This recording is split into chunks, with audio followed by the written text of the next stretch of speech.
The natural state of man is a competitive state of man. Men have always been competing with each other. Even now, right now, we compete with each other.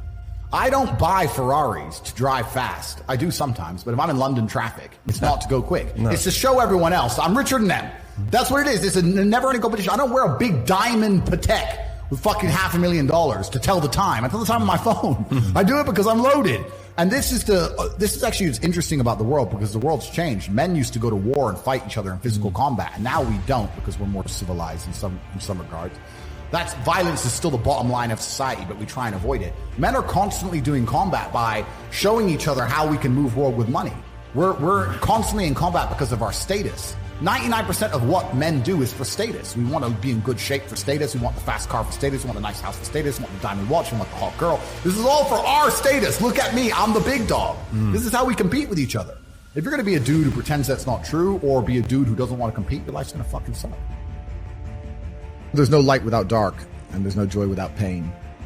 You can't have a rainbow without a little rain. Exactly. And no matter how hard you chase pleasure and happiness, there's going to be dips and troughs in between. There's going to be come downs and downtrends, and you're going to have the juxtaposition between that time you were laughing your head off and acting giddish like a child, and the time that you feel depressed as such. And I think it's much better to just adopt a very disciplined, stoic mindset. I'm always the same base level of happy regardless. If I lost all of my money today, I would be the same happy. If my net worth quadrupled, I'd be the same happiness. Yeah. As long as I am alive, which is a struggle, unfortunately, in the current climate, but as long as I'm alive and the people I care about and love are alive, and as long as God gives me the honor of doing my duties and providing for the people I care about, as long as I get to wake up and know that there's a whole bunch of people in the world who need me, and I get to work hard to please them and do good for society and good for the world, then I'm a vessel of God, and I'm happy enough to survive. That's all I look at it as. I don't ever consider how do I feel. That doesn't cross my mind. I have things to do. I have things to do. You're too busy to think about that. I'm too busy. I have things to do every single day. I have very important things to do, and how I feel really is not going to affect how I complete those tasks. Right. And when I speak to men, they say I'm unhappy or I need to be happier. I think that's absolutely the wrong frame of life. You're a man, you have duty, you have honor, you have things you should be doing regardless of how you feel. And the people who are perma-obsessed with happiness or sadness, I just think it's the wrong paradigm to view the lens of life. I think you should get up and do what needs to be done. We talked about this started with an attack on masculinity. I think the reason there's such a large men's mental health crisis is because of the attack on masculinity. When you tell people with an innate desire to be masculine, whether it's God-given, whatever, like you said, they have innate desires. We're all born with innate desires. God has told us some things are just wrong and some things are just right. And you have an innate desire to act a certain way, and then society is telling you that if you act that way, or if you have those desires anyway, you are a bad person. That's where the men's mental health comes from. That's where all these men are sad and depressed, is because they're like, you know what? I'm not supposed to want to just get big, get strong, get important, get a hot girl, get a nice car. I'm not supposed to want that. I'm supposed to want this. This is garbage. And they sit in this middle area. The happiest people I know are people who are unapologetic. You say, yeah, this is what I want, this is what I do. How I feel has absolutely zero bearing on how I live my life. I'll do the exact same tasks with the exact same vigor, whether I'm happy or sad. I still want to win. Think of every bad decision you've ever made and see the emotion involved. Your mind must be stronger than your feelings. The point is this. If you truly want to win, you can't only want to win when you're happy, and you can't only want to win when you're motivated, because you're competing against people like me who want to win all of the time. And unfortunately, it's player versus player. Every single girl that you want, every single dollar that you want, I also want. You're competing against men like me who will perform even when it's raining, not only when the sun is shining. And if you're going to be the kind of person who can only do it in one of those scenarios, you are going to lose. You must be prepared to perform all of the time. I have a lot of people who message me and say, I struggle with motivation. And my answer is simple. Then stay a loser. If you can't find the motivation to not be a loser, then I strongly recommend you just stay a loser, stay in your lane, stay out of my way. I have no time for people who cannot find the motivation to fix themselves and fix their own lives. I've been the kind of person who will perform 7 days a week. Doesn't matter how I feel, doesn't matter what's happened, doesn't matter if I'm happy or sad, things must be done. And this is the mindset you need to adopt if you want to be a winner. Absolutely everything that happens in your life, whether it's good or bad, is completely your fault. Not enough people take responsibility for their lives completely. So if you're watching this, I want you to very seriously do this. This is a serious exercise. Take responsibility for your life. I want you to get a pen and a paper and write down everything good in your life, everything you're grateful for and thankful for, and everything bad that's happening to you in your life. Perhaps you have a job you don't get paid enough. Perhaps somebody, your job doesn't like you and is being horrible to you and is preventing you from getting a promotion. Perhaps your girlfriend doesn't listen to you. You have a bad relationship. Everything in your life is completely your fault. Please understand, as a man, the key to being successful is building a formidable mindset that makes you ultra and hyper competitive in a very competitive environment.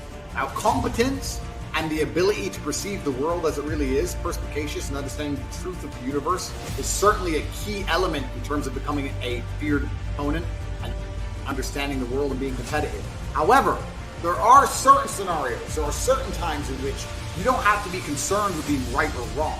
You must be concerned only with being as competitive as possible. This is the idea I try and teach people inside the Matrix when I say I do not believe depression is real, and they try and convince me it's real. I don't care what science you come up with convincing me it's real, because if I believe in depression, I am more likely to become depressed. If I don't believe in it, it cannot affect me. I cannot become depressed if I do not believe in depression. So by extension, my mind is more competitive. I'm a more feared opponent. I'm more dangerous if I don't believe in depression. That's why I've created my mindset to be as competitive as possible. You must understand that competitiveness as a whole is the baseline for masculine experience. Every dollar you want is wanted by other men. Every female you want is wanted by other men. You are competing against other men your entire life. Even when you walk into a room, instantly you are measured and sized up and down. You are competing. So for this reason, you must understand that you must build a mind that allows you to compete day after day at the highest possible echelons and be successful. Build a competitive mind. Now, to do that, you must self-analyze. Everything in your life is your fault. By accepting everything in your life is your fault, it makes you more competitive. If you believe that things just happen to you or that bad luck just comes and you can't affect it, you're not as competitive as someone like me who believes that everything is my fault. If it rains tomorrow, I am responsible for the rain. Do you understand? You may think I'm crazy, but I'm not, because I could have looked at the weather forecast and flown to another country to avoid it. There is always something I could have done. I could have packed an umbrella. I could have planned to go driving on another day when it's not raining. Everything is my fault all the time. I have absolutely not self-responsibility and accountability, which allows me to become as effective as possible when I'm facing my problems. The enemy, when the problems appear, my Aikido is max level 1000 because I am self-analyzing permanently. Everything I do is self-analysis. I get asked all the time, but what do you feel? Or what about happiness or depression? That doesn't even... How I feel doesn't cross my mind. I don't know how else to explain it. There are days where I'm pissed off or sad or happy. It doesn't cross my mind. It's just like I woke up, whatever mood I happen to be in, I have things I need to do. It's a busy day. Zuby's here soon. I need to go training before he gets here. I had a meeting with the bank at 7:15 a.m. I have shit to do. Like, I didn't cross my mind if I was happy, sad, excited. I just had to work. So I think my mental model, to a degree, I'm certainly not a person who doesn't feel emotions because we're all human. I certainly do. But I've never prioritized them hard. I haven't built a mental model that affects... I haven't put them in the middle of my mental model and then affected my actions based on how I feel for each one. It's absolutely and completely the opposite. I would love to do a podcast on a day where I'm particularly sad and a podcast on a day where I'm particularly happy. I guarantee you wouldn't be able to tell the fucking difference. So that's what allows me to be competitive, right? Because if you're competitive, if you want to be the most competitive predator on the planet, you have to be able to hunt in the day and the night. You have to be able to do both. You have to be able to perform when you're happy and sad. You can't only be able to perform when you're happy. You can't only go to the gym when you're motivated.